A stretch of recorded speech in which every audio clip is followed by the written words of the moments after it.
Hello, everyone. Welcome back to the Literature Channel. I'm Tim Wilson, and this is the first of a series of three lectures on Virginia Woolf's 1927 novel, To the Lighthouse. And I'll be using in my page references this edition, the Oxford edition.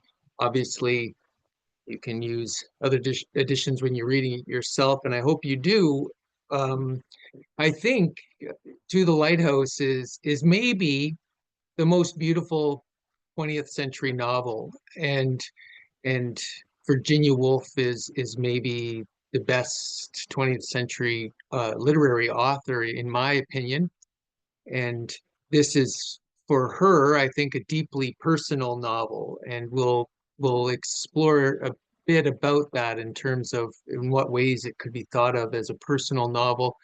It's a novel about marriage, which is unique in itself. It's not a literary topic that's often explored.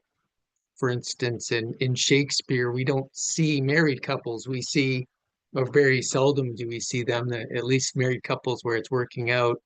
We see the two lovers coming together, overcoming obstacles, and then the play maybe ending in an implied marriage in the future, but we don't see the state of marriage. So there's, I think, in this novel, an exploration of how do you represent that? How do you represent how two subjectivities come together and become one in a way? And how do you represent the inner thoughts of these characters who are melded together in some ways? And this is one of the ways in which I think Virginia Woolf is just an exceptional author in her ability to portray that in the novel. It's also about one's parents. How do you really know one's parents, as we'll see in many ways the novel can be read autobiographically, and it can be seen as the two parental figures in the novel represent Virginia Woolf's own parents. So I have lectures on which I'll put in the description, on Virginia Woolf's other most profound novel, on Mrs. Dalloway. And if you've read that and you're thinking of trying To the Lighthouse, I strongly recommend that you do so. So let's get started. Today's lecture will be around introduction to the themes, narrative technique of the novel, and the succeeding lectures will go into more depth into each of the sections of the novel. So today we'll cover just an overview of the Lighthouse, the novel as a genre, the narrative technique, and in the future lectures we'll go through those sections, the three sections of the novel one by one. So first, a word about Virginia Woolf. So like her contemporaries, D.H. Lawrence, James Joyce, her fiction often focuses on the figure of the artist, and we'll see how the figure of the artist is portrayed in the character Lily Briscoe in this novel. Known for her experimentations in style, including a form of stream of consciousness narration, much like James Joyce. My opinion, she does it much better, which is why I've often taught Virginia Woolf in my courses and try to avoid James Joyce at all costs. She lived through periods of intense depression and eventually took her own life. So a lot of recent criticism on Woolf's novels has been focused on her autobiography and spurred by publication of some of her own essays in the 70s. And this approach has had some negative effects of emphasizing her life maybe more than the art. However, in the case of To the Lighthouse, I think there seems to be some warrant for looking at her autobiography. So let's go over her life a little bit. My my general critical approach is not to concentrate too much on the life of the author as determining, let's say, the meaning of the work. But as I said, in this case, it can be fruitful to see some autobiographical parallels. So first of all, her early life and family background. She's born in 1882 to Julia and Leslie Stephen, and they were uh, renowned in the cultural and literary circles of London at the time. So she grew up in a literary, artistic family um, with strong influence from her parents' intellectual circle.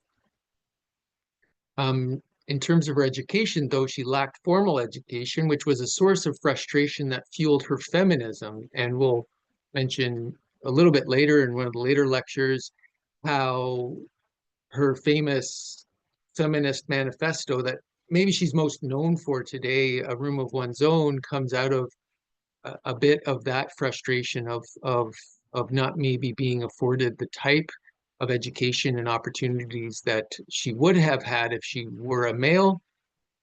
She developed, however, despite the formal lack of formal education, a formidable intellect through extensive reading in her father's library.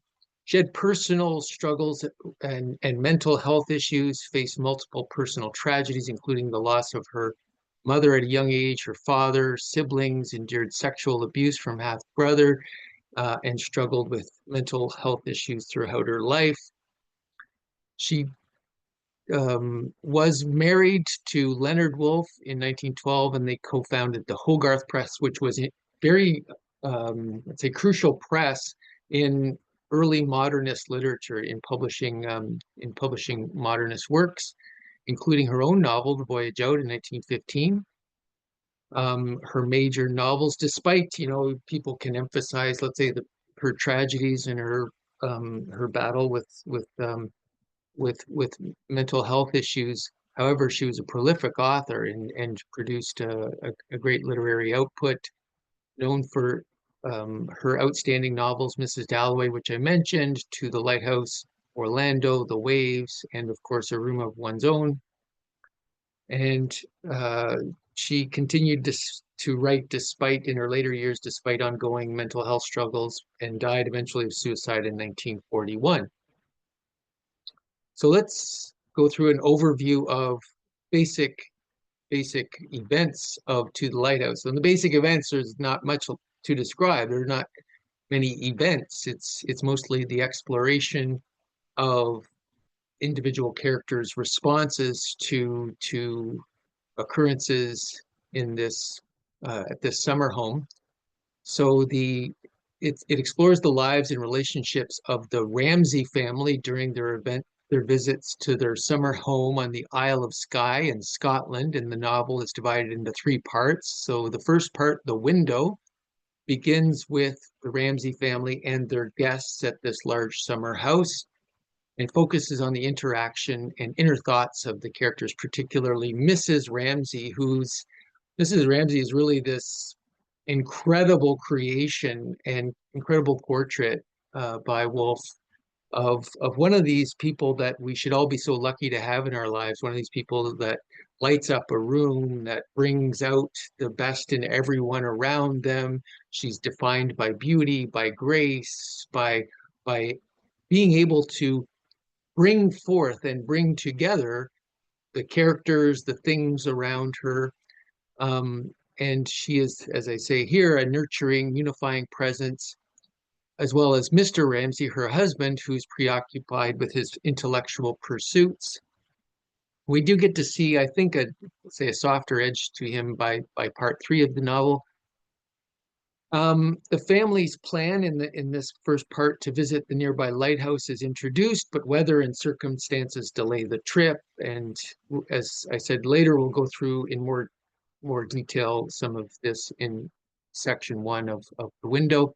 Section two, called Time Passes, in this section, it covers a 10-year period. So the first section covers a little over a day, and whereas time goes by quite a bit more quickly in Time Passes, during which the First World War occurs, several characters, including Mrs. Ramsay, pass away, and the summer house falls into disrepair, kind of symbolizing the passage of time and the changes it brings.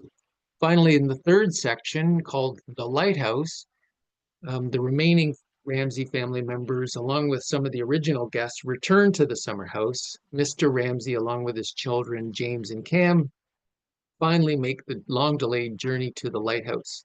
Meanwhile, Lily Briscoe, this painter and friend of the family, reflects on her memories of Mrs. Ramsay and finds a sense of closure by completing a painting she had started years earlier. So in terms of structure, the novel mirrors the layout of Lily Briscoe's painting or the structure of a house. So Woolf, in her notes, even made a diagram of the structure, and the diagram looks something like what I have here in this slide. And what we see is we have the window, the lighthouse connected by this kind of narrow corridor of time passes. So we could think of the window. Window is that which receives light, like consciousness or like our own perceptions. It's that which receives light, and it's linked to a lighthouse which shows forth light or shows itself, and the linkage is time, so it's brought forth by time. So continuing on this notion of maybe autobiographical elements in the novel. So Mrs. Ramsay is often seen as a parallel to Julia Stephen, Virginia Woolf's own mother. Mrs. Ramsay, the nurturing, idealized mother figure in the novel, closely parallels Julia Stephen, her own mother. The women are portrayed as central figures in the families, providing emotional support and stability. Mr. Ramsay is often seen as parallel to Leslie Stephen, intellectual, somewhat demanding father, resembles Leslie Stephen in that way. Both men are depicted as prominent intellectuals who struggle, however, with feelings of inadequacy despite their achievements. So this was the case in, we know from letters and her own personal notes in Virginia Woolf's own life, and this is also the case with Mr. Ramsay. Lily Briscoe is this artist figure who could be seen as a parallel to Virginia Woolf herself as artist, or since the art in question here is a painting, maybe her sister who was a painter. So Lily Briscoe is this independent creative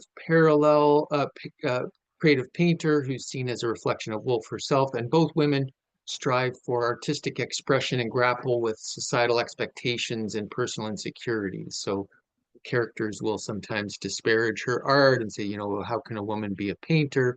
Types of barriers that Woolf herself encountered. The setting also parallels Woolf's own life. So the Ramsay summer home parallels a home that Woolf visited in her summers as a youth in St. Ives. The Ramsay summer home in the novels based on Woolf's own childhood summer house in St. Ives of Cornwall. Both settings are depicted as places of family gatherings, creativity, memories. Again, returning to this question of her father, the shadow that he cast over her, especially after her mother died, this kind of this positive, nurturing figure. After she was gone, she's left to be, let's say, the sole support for his weak ego, and how that could be demanding. And she reflects, say, long after his death, in this note. Father's birthday. He would have been 96. 96, yes, today. And could have been 96, like other people one has known, but mercifully was not. His life would have entirely ended mine. What would have happened? No writing, no books, inconceivable. So we've talked a bit about the structure of the novel, how it could be echoing, say, Virginia Woolf's own life. At this point, I'd like to turn to the novel form itself and remind everyone,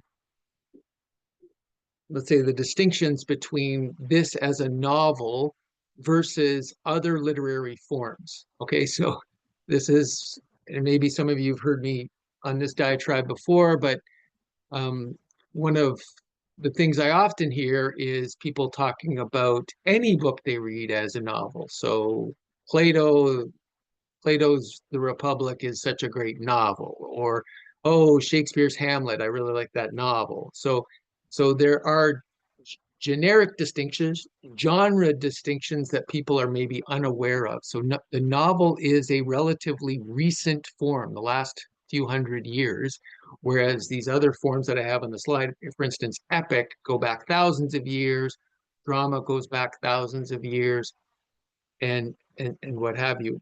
So if we were to schematize that, where the novel sits, we can have any story, any account of that tries to bring things together in language and make sense of them, can be in terms of its manner of expression, prose or poetry, and poetry is just distinguished here by being structured and stylized, embellished language.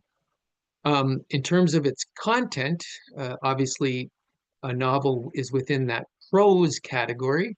There can be fiction or imaginative prose, and there can be nonfiction. So we see that throughout the tradition in terms of history, the sciences, for instance, the lives of saints, gospels, philosophical treatises, or in fictive prose. So fiction, in terms of prose, is not just a novel still. It could also be a Socratic dialogue, which is written in prose and is an imaginative or fictive discussion. It could be a prose romance of ancient or medieval times. And it's not, as I said, until the modern age that we get the novel and then eventually the short story. In terms of a subgenres of novels, then we can get into, let's say, there's science fiction novels, there's Western novels, there's crime novels. So all that to say, novel does not encompass the entire universe of the books you read. It is a small, relatively recent subset of this type of array of various genres. And as a form, it arose in the first wave of modernity, so the late 17th, early 18th centuries. It's marked by realism versus, let's say, the fantastic plots of earlier prose romances, characterization, a focus on individuals as distinctive characters, and again, this is a very distinctively modern approach to see the individual and individuals with distinctive characters as important. And we couldn't even imagine that in the Middle Ages or in ancient times. Language, and this is to quote Ian Watt, a prominent scholar on the novel as a form, whereas previous stylistic tradition for fiction was not primarily concerned with the correspondence of words to things, but rather with the extrinsic beauties which could be bestowed upon description and action by the use of rhetoric. The novel sought first and foremost language that gave an air of complete authenticity to the realism of the scenes, characters, and events. They are depicted with closeness and immediacy. So the language generally in novels tries to depict that sense of authenticity and of really corresponding to the world. That's generally what happens in a novel. As we'll see within the modernist novel, the tradition that we have exemplified by Woolf, that sense of a quest for authenticity takes a slightly different turn that we'll talk about. So in the 20th century, the novel's reimagined as part of a reaction against Romanticism and realism of the 19th century, and this 20th century movement in parallels other arts such as paintings. So what do we mean by Romanticism? And I have another lecture that goes into more depth on Romanticism. I'll put that in the description, a link to that. But basically, it's this movement of the late 18th, early 19th century in visual arts, in literature, in some to some extent in philosophy and historical thinking, that emphasizes the power of nature, nature as sublime, as somehow beyond the capacities of reason to capture, emphasizes heroic themes, emphasis on powerful emotions, and one example we could point to here is the Raft of the Medusa by Gericault, painted 1818 to 1819 in the Louvre. This is a massive, dramatic work, and by massive I mean the actual canvas is about 23 feet by 16 feet. It's my family and I just saw it last week. Actually, we had a visit to Paris, a beautiful visit, and the kids were struck by the power of this painting, as most people are. It's based on a historical event, a great political scandal of the time. This ship that had been captained by an unqualified seaman, put there through royal patronage, not through merit.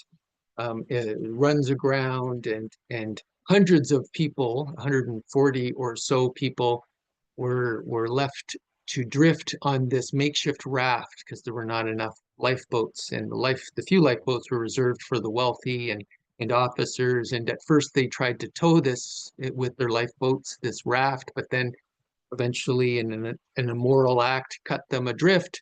They were adrift for almost 2 weeks, and as you can imagine, things got dire there, resorting murder, cannibalism. It was a horrible event.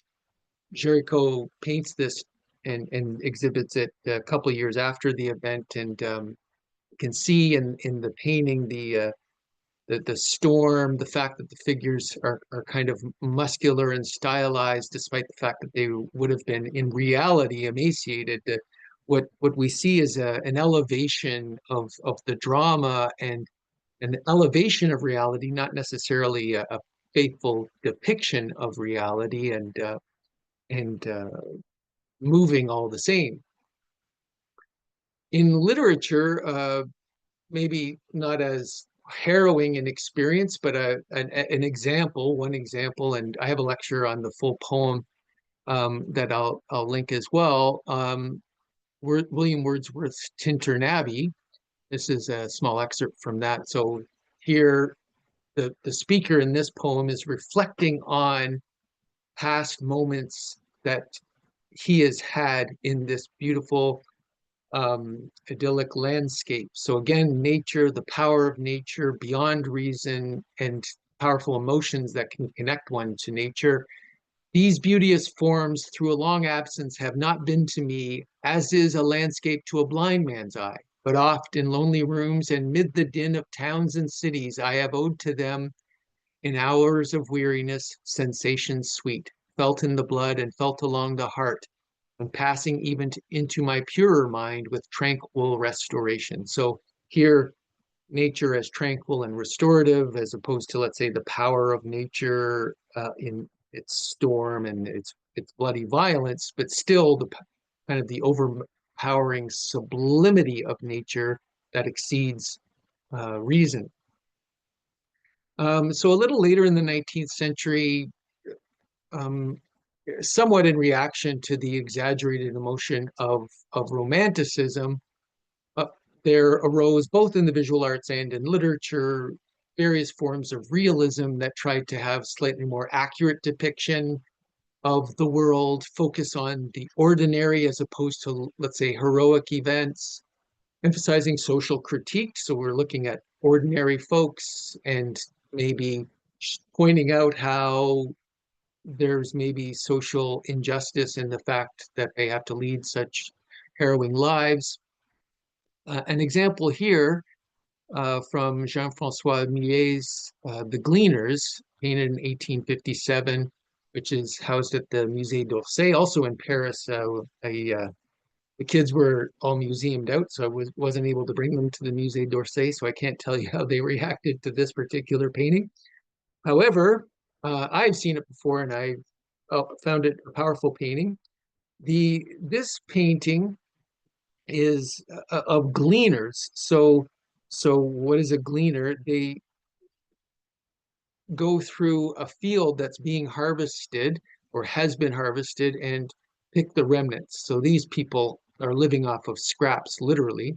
in the background, we can see the main harvest being undertaken and how they're piling up kind of, they're undertaking backbreaking labor, but it's backbreaking labor that's achieving a large, let's say, surplus of grain. It's being overseen by, you can see in the top right, a figure on a horse who's supervising the work of this harvest, who doesn't care about what the three ladies do in the foreground is so insignificant. He doesn't care about that. But these gleaners, the subject of this poem that we're focused on, of this painting, excuse me, undertake backbreaking labor for scraps, and they have to scrape a life together. The absolute, let's say, harshness of this type of life is softened somewhat in the painting, in that the painting has soft lines. There's not a harsh, let's say, the dramatic edges that we saw in the Gericault. But it does, let's say, within that softness and that intimacy, allow us to have a sense of the type of backbreaking labor and existence that they're eking out. The gleaning itself, taking these stubble off of a field, also has this biblical echo of the book of Ruth from the Hebrew Bible or Christian Old Testament, where Ruth asked to glean the field of Boaz, and then eventually marries Boaz, and leading to the continuing the line that eventually produced King David. So here we can see in literary, sorry, in visual arts, an example of realism focusing on the ordinary, the plight of these people, implying social critique of the fact that we have this social hierarchy that we can see in the background. Parallel to that in the literary world, just as an example, would be one of, you could take this from any Charles Dickens novel, but Oliver Twist is the example I've chosen here. Dickens does kind of in literature similar type of thing, in terms of focusing on the real world, trying to depict it accurately, often depicting, let's say, those who are underprivileged. So in this case, boys in an orphanage. The room in which the boys were fed was a large stone hall with a copper at one end, out of which the master, dressed in an apron for the purpose and assisted by one or two women, ladled the gruel at meal times. Of this festive composition, each boy had one porringer and no more. The bowls never wanted washing. The boys polished them with their spoons till they shone again. And when they had performed this operation, which never took very long, the spoons being nearly as large as the bowls, they would sit staring at the copper with such eager eyes, as if they could have devoured the very bricks of which it was composed, employing themselves meanwhile in sucking their fingers most assiduously with the view of catching up any stray splashes of gruel that might have been cast thereon. So say touching portrait of the life of these orphans, starved near to death in this orphanage, and they're meeking out their meager existence. Now, I mentioned that modernism is this break from that tradition of Romanticism and realism of the 19th century. And modernism equally wants to represent reality, but the realist techniques are eschewed. They're not accurate representations of reality for the modernists. So they want to experiment with different techniques of trying to capture the complex nature of reality and how it's experienced by humans. So I have a longer lecture on modernism. Again, I'll put that in the description, but just briefly, there's this rejection of realism, using experimental techniques such as cubism, as we see in this work by Marcel Duchamp, or in literary work, stream of consciousness. We have also fragmentation, because reality is not this, for the modernist, is not this seamless, sutured narrative that um, that we can glide over easily. It's made of fragments that are chaotic, and that kind of bombard our consciousness in a random and chaotic flow. It's only later that we try to paper over it, when we try to remember something, that it gives it that kind of structure. So they felt they were being more realistic by, let's say, showing this fragmented nature of reality. And what we see here in Marcel Duchamp's case of what's called a nude descending a staircase, and this is, he had a series of these. This is number two. This is from the Philadelphia Museum of Art. Um, we have a nude man. We, in the French original title, we know from the from the noun, that the spelling of the noun, that it's a nude man. And what we see is maybe a series of nudes descending a staircase to give a sense of motion or time. And the other thing I would emphasize there is that both in literature and the visual arts, attempts to represent the experience of time come to the forefront, and we'll see that in To the Lighthouse as well. So I'll, in terms of the literary world, I'll just give us a snippet here of a classic example of modernism from James Joyce's Ulysses and this stream of consciousness narration. So Virginia Woolf, as we'll see, is doing something similar but slightly different. So this is James Joyce. This is the end of the novel from Molly's final stream of conscious monologue, which is a famous passage in James Joyce's Ulysses. Let me see if I can doze off. 1, 2, 3, 4, 5. What kind of flowers are those they invented? Like the stars, the wallpaper in Lombard Street was much nicer. The apron he gave me was like that, something, only I wore it twice. Better lower this lamp and try again. So we're jumping between thoughts. She was trying to fall asleep, but then, and this often happens, this is really realistic in that sense, is that you're trying to fall asleep and then thoughts pump into your head. Oh yeah, that wallpaper on Lombard Street and the apron, and oh, I better lower this lamp and try again, try to fall asleep again. So as I can get up early, I'll go to Lamb's there beside Finletter's and get them to send us some flowers to put above the place in case he brings him home tomorrow. Today, I mean, no, Friday's an unlucky day. I want to do the place up some way. The dust grows in it, I think, while I'm asleep. Then we can have music and cigarettes. I can accompany him. First, I must clean the keys of the piano with milk. And then there's a break, and he can feel my breasts, all perfume. Yes, and his heart was going like mad. And yes, I said, yes, I will. Yes. That's the last words of the novel, famously ending with the words yes. So you can see in this monologue, this stream of consciousness monologue, it's kind of the internal thoughts of Molly, the character here, how rather than in a realist novel of the 19th century, would she tried to fall asleep. She counted numbers. However, it was no use. She then thought about other events that she would need to do the next day, etc. So it would be structured in such a way that the thoughts were discrete. And the modernists are saying that's not how the mind works. The mind is agile. It's quite the performer. It's jumping all over the place. That would be too neat of a description of what goes on in the mind. And as I said, Virginia Woolf will do this with her own narrative techniques that are a type of stream of consciousness. Woolf theorized the significance of this shift to stream of consciousness early on in her essay, Modern Fiction. She says, let us record the atoms as they fall upon the mind in the order in which they fall, however disconnected and incoherent in appearance, which each sight or incident scores upon the consciousness.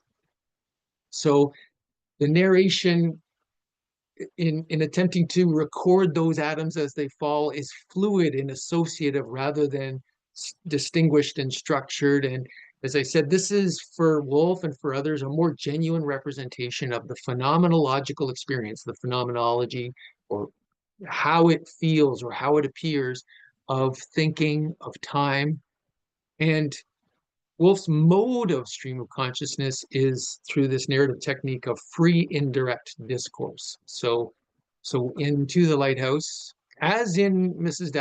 Dalloway, we have a third person omniscient narrator who often uses free indirect discourse. So let's distinguish that from other modes of discourse. So direct discourse is where we have a character's thoughts or utterances are given the way they were formulated by the narrators. For instance, the narrator will say, Mary said sadly, quote, I have to go. So here we don't have any narrative mediation. There's a sense of an immediate view of the dialogue or the thoughts of the character. Indirect discourse is where we don't have the direct quote, and the character's thoughts or utterances are integrated into the narrators. So an example would be, Mary said sadly that she had to go. So the narrator's mediating the thoughts of the character. And then in free indirect discourse, it's indirect discourse without the tag clause, she said that. So it contains two discursive events, the narrators and the characters, two voices, two styles, and it's maybe not always clear where they stop and start. Mary was sad, I have to go. So there the two narrative statements there. The narrator is saying Mary was sad. The I have to go, we've somehow quickly jumped directly into the brain, let's say, of the thoughts of Mary.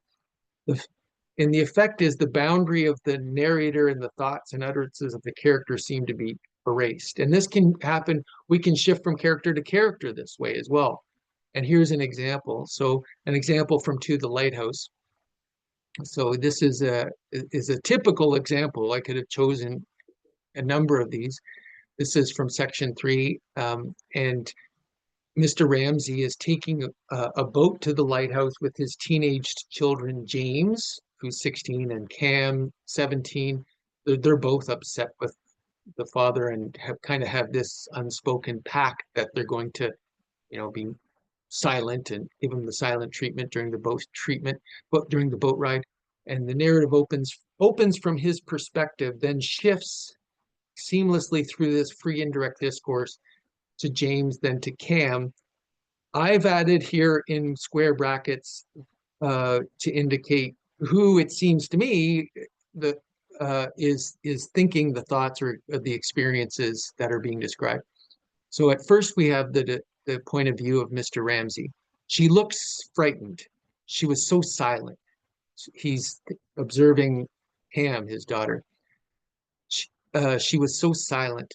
He clutched his fingers and determined that his voice and his face and all the quick expressive gestures which had been at his command, making people pity him and praise him all these years, should subdue themselves. He would make her smile at him. He would find some simple, easy thing to say to her. But what? For wrapped up in his work as he was, he forgot the sort of thing one said.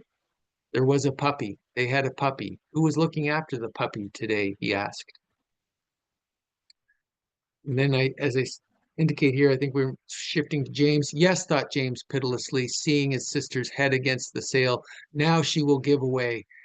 I shall be left to fight the tyrant alone. The compact would be left to him to carry out. Cam would never resist tyranny to the death, he thought grimly, watching her face, sad, sulky, yielding. And shifting to Cam, and as sometimes happens when a cloud falls on a green hillside and gravity descends, and there among all the surrounding hills is gloom and sorrow, and it seems as if the hills themselves must ponder the fate of the clouded and darkened, either in pity or maliciously rejoicing in her dismay, so Cam now felt herself overcast, as she sat there among calm, resolute people and wondered how to answer her father about the puppy. So a couple things there, an example of this kind of seamless shifting between characters and their thoughts that Woolf's narrative technique allows her to do. But also I'll point out in this last part of the passage, from Cam's perspective, we have this also basically an epic simile.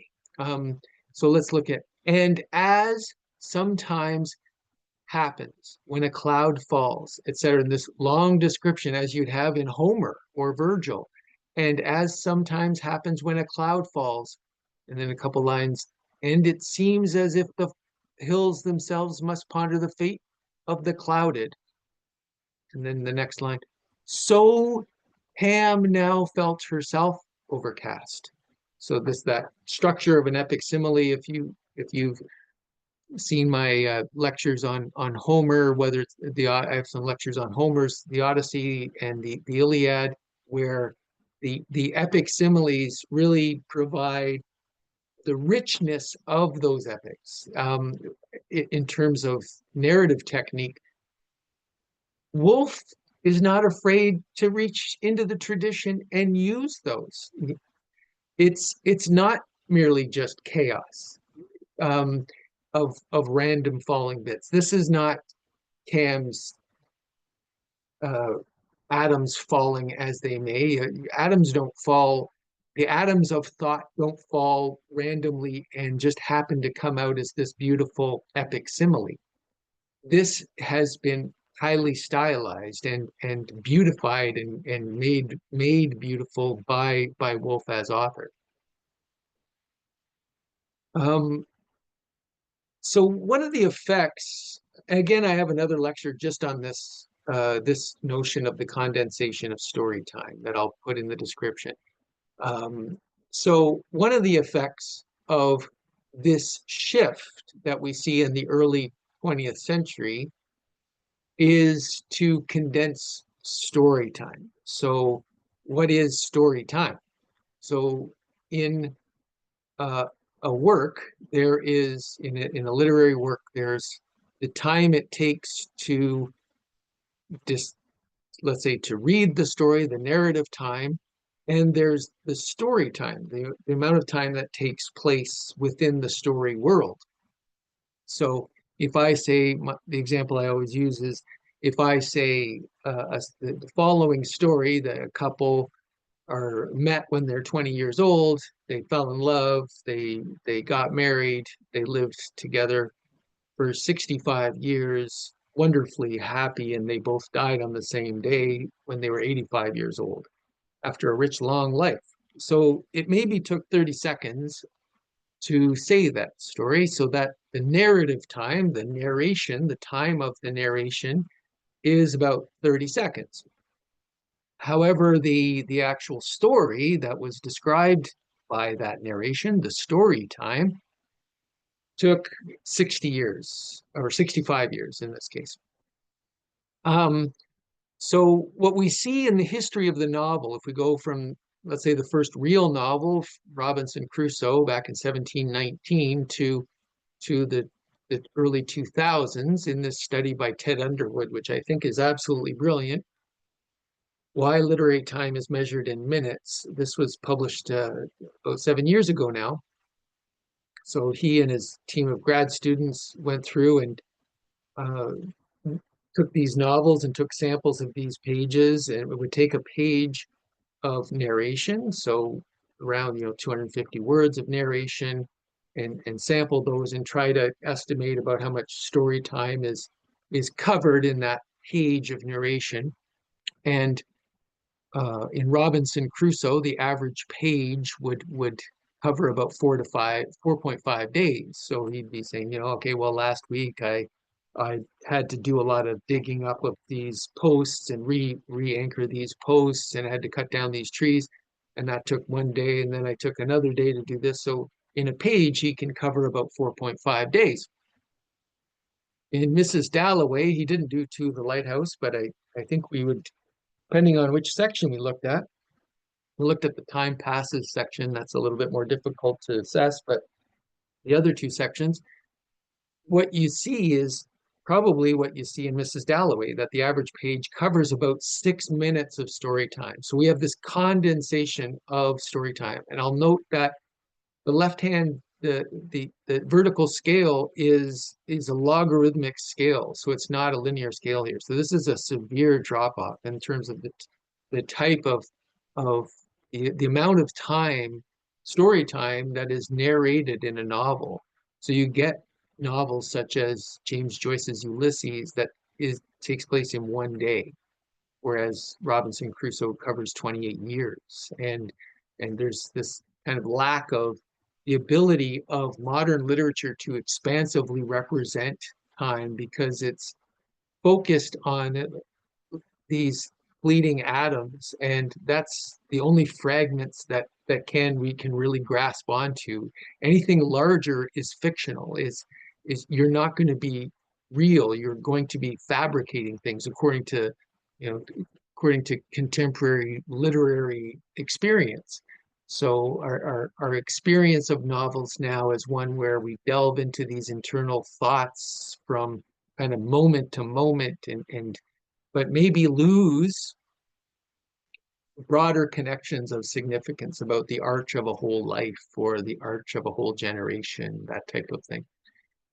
So I'm going to stop there. That ends the introductory material. And in the next lecture, we'll go into depth into the first section of the novel, The Window. Thank you very much.